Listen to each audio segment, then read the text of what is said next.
Welcome to the first episode on this channel, Friendly Tech Chats, where me, Mykola, will discuss with Bart the difference in our preferences on building developer tests.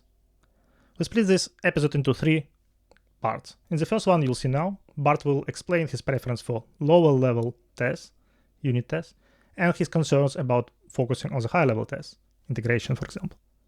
In the second part, I will argue about my preference for the high level tests, integration tests, and dangers I see in focusing on the unit test, lower level tests. The third part will be a wrap-up, where we'll be looking for the common ground and discussing future episodes.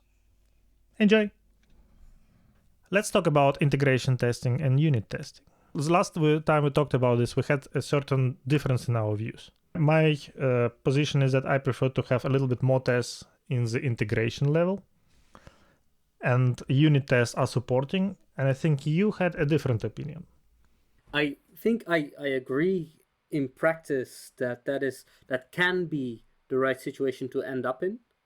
But the risk of having this as a premise that saying I want more integration tests than unit tests leads, in my experience, to worse designed code than trying to use unit tests as a way to force isolation and coherence in objects.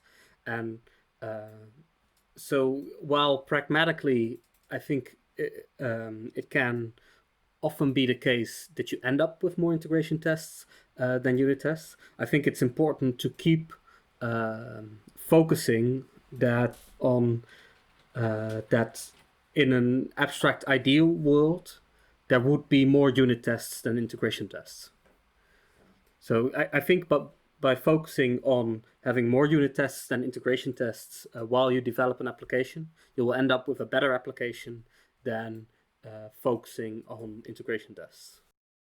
Okay, so in other words, your point is that if we are doing integration, if our main focus on integration tests or only integration tests, then we are losing the driver from the tests to improve our code. So we can still improve the code, Yes. but that will not be driven by the test, by our test. Yes. Yeah. And this also comes from my experience with TDD, which of course is a bit of a contentious topic at times as well. But I really find that tests are, and especially unit tests, are the easiest way to reach well-designed code. Yes. Okay. The key word here in what you're saying, in your point, is that in the ideal world. Because yes, I agree, unit tests can drive to a better code, but what we see often in reality when I open an average enterprise project, and probably not only enterprise, I don't see the unit tests driving the change to the code. Why? Well, I think the biggest offender here is mocking. We're using a lot of mocking libraries when if we're talking about Java, for example, code. And then when we're using lots of mocking libraries, there is no need to change the code because you can mock everything. Yeah, and I guess what you describe is it's indeed definitely a problem I recognize, but then I think you're talking about badly written tests. Yes, I'm talking about badly written tests. That's true. And I think here we can, and that's why I'm saying, okay, you have ideal world or good world, and you have a reality. I think maybe it's good then to talk about what do we mean by unit tests, what is integration tests, and which unit tests are good, which are not very good. Yeah. So for my point of view, the ideal unit test defines an input, has a object on a test, and it gives that input to the test, and then validates the result of that operation. And that can be either change state in the object, or it can be the result of a method call. Okay, heavily mocked tests are not really contradicting this definition, do they? Because you said that it can be the result or it can be a method call. So I don't mean with a method call verify that calls to external dependencies were made, because that is often where you get like what we often call like structure tests, where you really tightly couple your test to the implementation of the code. But more, I mean, you can verify change state in an object, or you can verify the result of the method call that you're testing. So that's the two outputs that are valid for unit tests, depending on whether the object under test is mutable or immutable, essentially. And what will be the difference for you with the integration test? Where will you say that it's already a different level, which doesn't drive our implementation? Yeah, so integration tests depend on external dependencies, essentially. And what are the external dependency like? Yeah, of course, there's the difference between system integration tests and component integration tests. And for some people, component integration tests can be unit tests just on a broader unit. But for other people, those are integration tests on a lower unit. And I guess both those people are right. To me, integration tests are operating on a broader scope. So they also test input versus output, but the object under test is more complex. That's basically what it boils down to. Yes, okay. What is the definition of unit in your unit test then? If I have a class with a couple of methods and maybe I have another class and I have an interaction that spans across this, will it automatically, if I'm testing both classes, will it automatically, make it integration test? Or can it still be called unit test? Yeah, to me, as long as there is no, say, database interaction or file system interaction or network interaction, I would refer to these kind of things as component tests, where you have like a main object under test with several collaborators. And then I usually prefer to instantiate the collaborators than use mocks for the collaborators. Yeah, okay. I think we can go a little bit maybe later into the bad versus good tests, but even if we say that we have good unit tests, which I like, my potential problem here is that with unit tests are on the lower level by definition. So it's good to have them, but you kind of focusing not necessarily on the implementation details, but on the small things.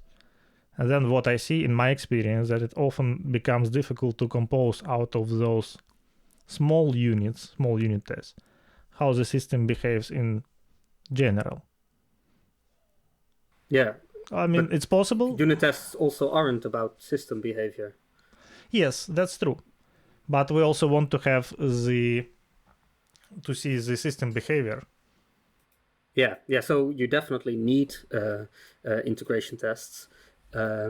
It's just if you look at the behavior of your system as a composite of behaviors of parts, then each individual part will have more edge cases than main cases. And I think you get a more effective testing strategy and code design if you push those edge cases as low as possible.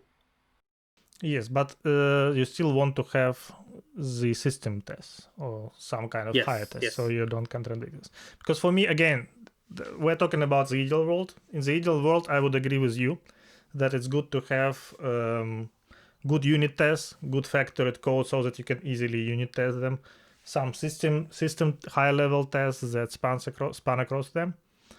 And even the unit test will probably not be very much bothered with the implementation details. But in the reality, well, usually you have slightly different reality.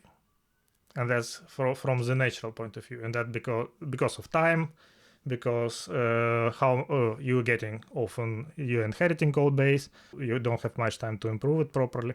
And there, for me, the integration tests are becoming very nice sweet spot for that stuff. But what again I see in in my experience at least, that the integration tests often tend to be neglected, or higher level tests, because we trust in unit tests, we also, as developers, we prefer to say, yeah, we already covered this feature with unit tests. Why do we need to cover it again on the high level? And then you have either no integration tests at all. So you need to compose the behavior of the system yourself, either in your mind or by deploying to production, which I am perfectly fine with deploying to production, but I do prefer to see something before I'm deploying to production. Or you have very, very slow, very neglected integration tests, which are sort of, okay, well, they kind of exist, we don't like them, but we probably need them. Yeah, so that's indeed funny, because I find that I have the opposite experience, where I see people who focus on integration tests neglect the unit tests, and as such also neglect the design improvements that they can. So maybe what we're saying here is that both are important. and maybe because I think one of the main drivers of how I see this going wrong is when people apply concepts or design patterns without really grasping what the design patterns give them. One of the things where I often see unit tests go wrong, and which I think is a form of this wrongly applied design patterns, is basically the pass-through service. So you have a very simple REST API that exposes a database table, essentially, maybe just a CRUD endpoint on a database table. So you have a repository that accesses your entities from your database table. You have a controller that maps your REST APIs. And there's a service in between that does nothing. All it does is pass through entities from the backend to the front end, and maybe there's a mapping to DTOs in the controller, and a mapping to domain entities in the repository, or and then there's a service in between that just passes it through, and then there's a unit test on that service that just tests this pass through, and then. To me, if such a service does nothing and you write a unit test that tests nothing, that is a clear sign that there's an abstraction there that should not be there. If your service does nothing, don't have a service. All right, so that was mostly me on unit tests. Next up will be Mykola's take on why he thinks you should focus more on integration tests, and we'll link that like here-ish once that's available. Now, we'd love to know, are you on team unit tests or team integration tests, and why? So leave us a comment or tweet us. And that leaves for me to say, if you like what we're doing here, follow us, subscribe, and see you next time. Bye.